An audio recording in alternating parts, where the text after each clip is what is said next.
She has walked out, your grace. Left him standing at the rail with the ring in his hand. Emery, Duke of Marlborough, had driven 9 miles through October rain to a wedding he had no business attending, carrying in his breast pocket a letter he had written 11 times and burned 10, and he was as he had been for 4 years, exactly too late. He said. The sexton pointed down the churchyard path to the Lich Gate and the Elverton Road beyond, where a woman in a grey travelling dress and a bonnet with no flowers on it was walking away from her own marriage at a very steady pace, in the rain, with a bandbox in one hand. Emery went after her on foot. He caught her at the bottom of the hill. She heard him coming and turned, and her face when she saw who it was went through several things very quickly and settled on something that was not fear. Of course, said Nerissa Ormerod, of course it would be you. Miss Ormerod, have you come to watch?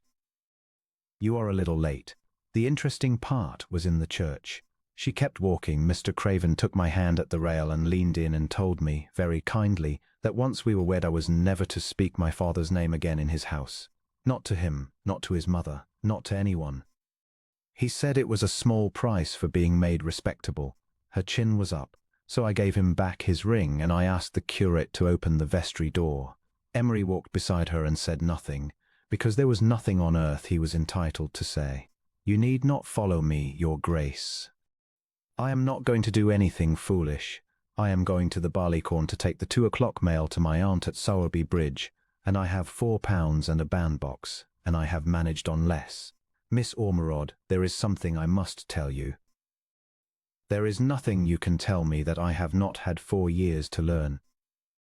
They came into the yard of the Barleycorn with the rain easing, and it was full market day, the mail coach standing, ostlers, 30 people under the arch out of the wet, and Gilbert Craven was standing on the mounting block in his wedding coat with 2 men beside him. One of them was the Elverton bailiff. Emery understood the whole of it in the time it took to cross the yard.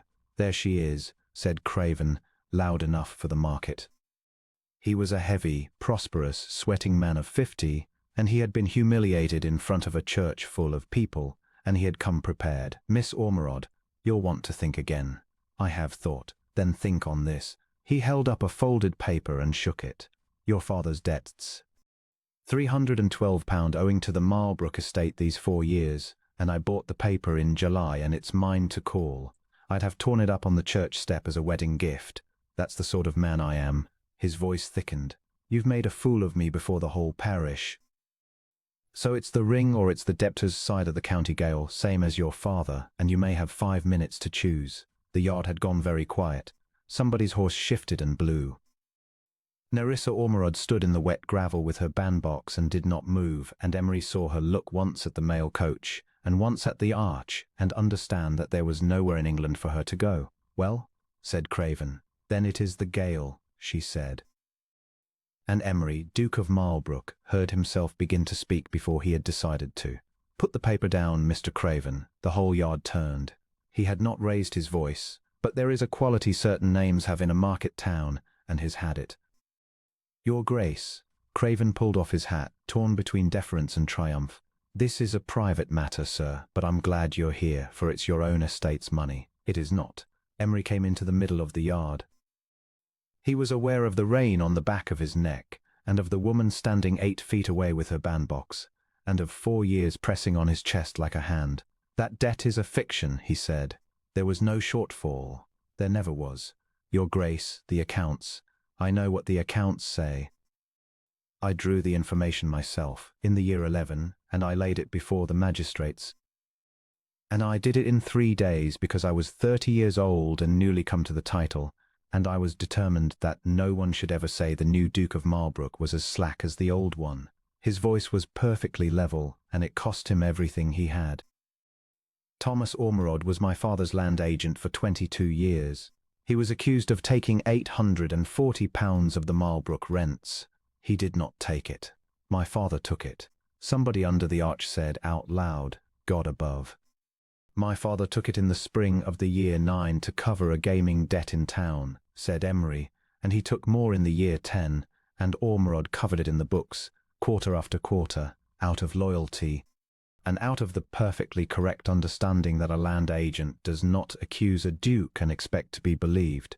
When I came to the title, I found the hole, and I found the man standing over it. He never said one word in his own defense. Not to me, not to the magistrates. Not in the 22 weeks he lay in the county gaol before the fever took him. Emery's jaw worked once. I have the whole of it in my father's own hand.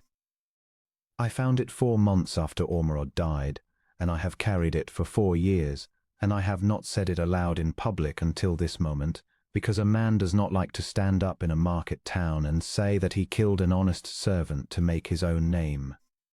The silence in the barleycorn yard was total.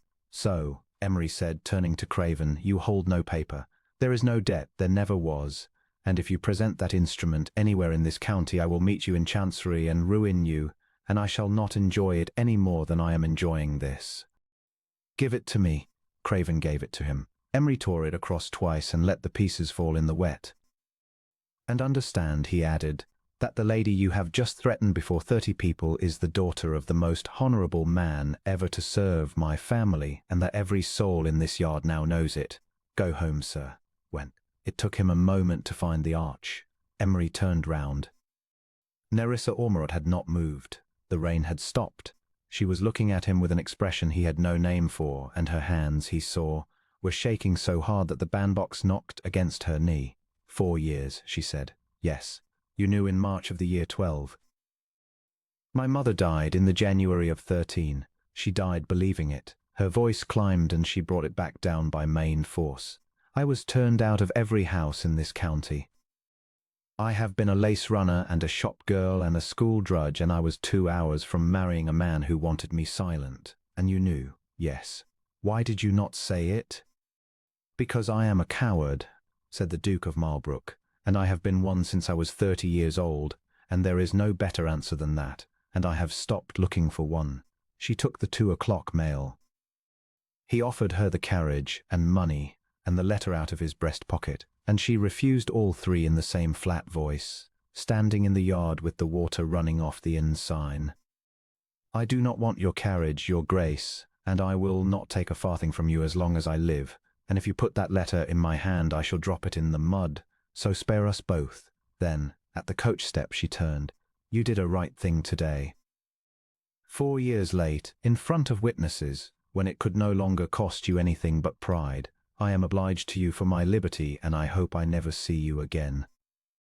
The mail went out under the arch at 4 minutes past 2, and Emery, Duke of Marlborough, stood in the yard until it was out of sight, and then went home and began the only kind of courtship he was fit for, which was restitution. He did it thoroughly, because thoroughness was the one talent he had, and it was thoroughness that had killed Thomas Ormerod, and he thought it might as well be made to serve. He put the whole account in the county paper over his own signature, and had it read in 3 parish churches. He wrote to every family that had shut its door against her, 29 letters, each naming the recipient's own part in it. He resigned the commission of the peace on the ground that he was demonstrably unfit to sit in judgment on any man. He paid £840 and 4 years' interest into a trust in her name, which she did not touch, and he did not ask her to. And in the spring he had the old stone taken up in Elverton churchyard and a new one cut, and what was cut into it was this: Thomas Ormerod, land agent of this parish. He was accused falsely, and he did not defend himself, because the guilt was his master's. This stone is set up by the son of that master, who prosecuted him. He did not tell her about the stone. He wrote to her every month at Sowerby Bridge and told her about everything else, and she returned the first 4 letters unopened. She did not return the 5th, and Emery discovered in himself, at 4:30, a capacity for hope he had believed burned out of him entirely. She came back to Elverton in May to see the grave. He was told of it within the hour, 'cause half the county was in his employ. He went the next morning at 7, and she was there, sitting on the wall in a plain print gown with her back to the new stone, and she did not look surprised. They said you had it cut in March. Yes. You did not write to me about it. No, said Emery, it was not for you. It was for him and for the people who walk past him on Sundays. If I had told you, it would have been for me. Nerissa Ormerod looked at him a long moment. Sit down, she said. You are very tall, and I am tired of looking up at you. He sat on the wall at a proper distance with his hat in his hands. I have read your letters, she said. All of them. I got the first 4 back out of the post office by lying to the postmaster, which I am not proud of. A pause. You are a terrible correspondent, Your Grace. You write like a man giving evidence, I am aware. 10 pages last month on the drainage of the Coombe. 9. It felt like 10.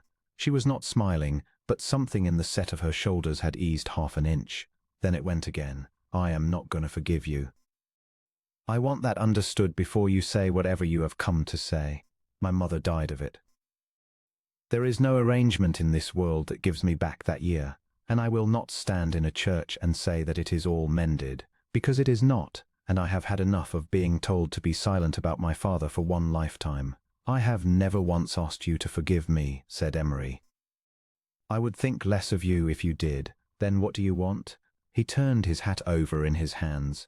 To be useful to you, he said.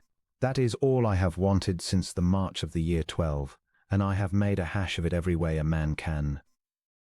If you wish never to hear from me again, you have only to write the word on a half sheet, and you never will. He made himself look at her. But since you ask, I will tell you the truth, because I have found that lying to you costs more than it is worth. I want to marry you. I have wanted it since you stood in that inn yard and told a man holding a bailiff's warrant that you would rather go to gaol. I know exactly what I am, what I did. I am not asking. I am answering the question you put. The rooks went over the churchyard. Nerissa sat very still on the wall. You are the last man in England I should marry. Yes. They will say I did it for the title. They will say every unkind thing. They will say it for a year, said Emery, and then they will look at that stone, and I should be Duchess of the house that ruined mine. You would be Duchess of a house that owes yours a debt it cannot pay, he said. I would rather you collected it in person for the next 40 years than have it forgiven. She laughed then. It came out of her without permission, cracked and wet and astonished, and she put her hand over her mouth as though she had done something disgraceful in a churchyard. Oh, she said, that is a dreadful thing to say. It is entirely sincere. That is what makes it dreadful. She looked at the stone for a while, at her father's name, and at the sentence underneath it that no duke in England had ever consented to have cut in granite before. Terms, she said at last. Name them. You never prosecute a tenant or a servant of Marlbrook again. Not for debt, not for anything, without laying the whole of it before me first, and hearing the man in his own words, in my presence, and if I say the case is not fit, it is not brought. Don, said Emery, you did not consider it. I considered it for 4 years, he said, every one of them. And, said Nerissa, and her voice was not steady now, you will say his name, in your house, at your table, when there are 20 people there, and it is inconvenient. Emery got off the wall and went down on one knee in the wet grass of Elverton churchyard, in front of Thomas Ormerod's stone, which he thought on the whole was the proper place for it. Thomas Ormerod, he said, kept faith with my father when my father deserved none, and I hanged his name for it. I will say it at my table every day of my life if you will sit at the other end of it. She was crying. She put out her hand and he took it, and he did not get up until she pulled him. They were married in that church in September, quietly, with the tenants filling the back of it, and nobody in 4 counties ever said the unkind thing to her face. He kept his terms. There was never again a prosecution out of Marlbrook that she had not heard first, and there were in the end very few. He said her father's name at his own table with 20 people present, more than once, and let the silences fall where they fell. And to the end of his life the Duke of Marlbrook could be found on a certain October morning standing bareheaded in the yard, an indifferent coaching inn, because it was there, in the rain, with a bandbox in her hand and nowhere on earth to go, that his wife had shown him what a person was worth,